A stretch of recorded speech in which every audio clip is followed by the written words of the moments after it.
Il est de bonne guerre que chaque nation défende ses intérêts économiques et stratégiques, et établisse une diplomatie en conséquence. Mais de là chahuter chaque initiative d'un pays voisin, qu'il soit d'ordre historique, culturel, sportif et autres, nous rappelle combien le royaume de Mohammed VI se plaît tant dans son rôle de majordome et de carte aux mains de l'entité sioniste. Mais il faut de tout pour faire un monde, ne dit-on pas que quand les chiens aboient, la caravane passe? Spécialiste dans l'art de revendiquer la paternité de presque tout ce que l'Algérie a enfanté, le Magazine ne connaît vraiment plus ses limites. La rivalité semble l'avoir aveuglé au point de fouiner là où rien ne l'oblige, une ligne rouge que l'État algérien est prêt à soulever une tempête de sable pour la protéger.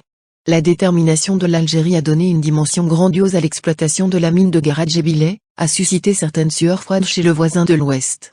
Située près de la frontière marocaine, d'une capacité de production de 2 à 3 millions de tonnes de minerai de fer par an pour la première phase 2022 à 2025, puis de 40 à 50 millions de tonnes à partir de 2026, permettant une économie de devises pour l'Algérie de plus de 60 millions de dollars par an.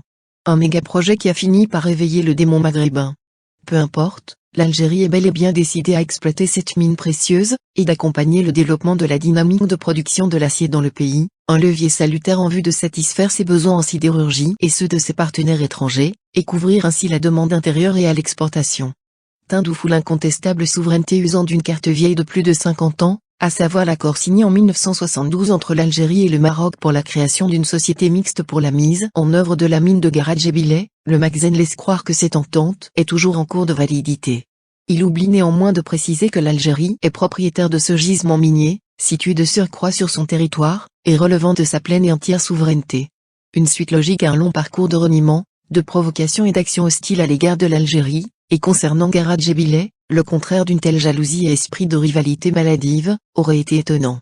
À titre de simple rappel, le Maroc avait déjà agité la menace d'un veto contre le projet algéro-chinois, l'été dernier, voilà qu'il récidive au lendemain d'un récent accord entre l'Algérie et la Turquie, pour l'exploitation de la mine.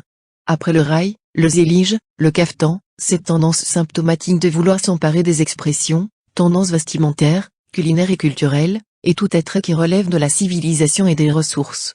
C'est à se demander si même le Maghreb n'a pas été insufflé par les ancêtres marocains. S'estimant en droit de partager les bénéfices liés à la production du minerai de Garadjébilet, le royaume de M6 se morfond dans ce qu'il y a de plus ridicule. L'émancipation de l'Algérie, une épine dans les babouches décidément, il n'y a pas que la corruption, l'espionnage et le trafic de drogue, dans lesquels le Maroc excelle, bien au-delà, le dérisoire ne dérange en aucun cas les contestataires de la souveraineté et de l'émancipation algérienne. Des protocoles de partenariat entrepris entre l'Algérie et les investisseurs étrangers, étant donné que l'exploitation minière engendre le développement des voies ferrées et des infrastructures, favorise le secteur de l'agriculture, ouvrant la voie à des perspectives économiques d'envergure, au niveau régional, continental et international pour l'Algérie.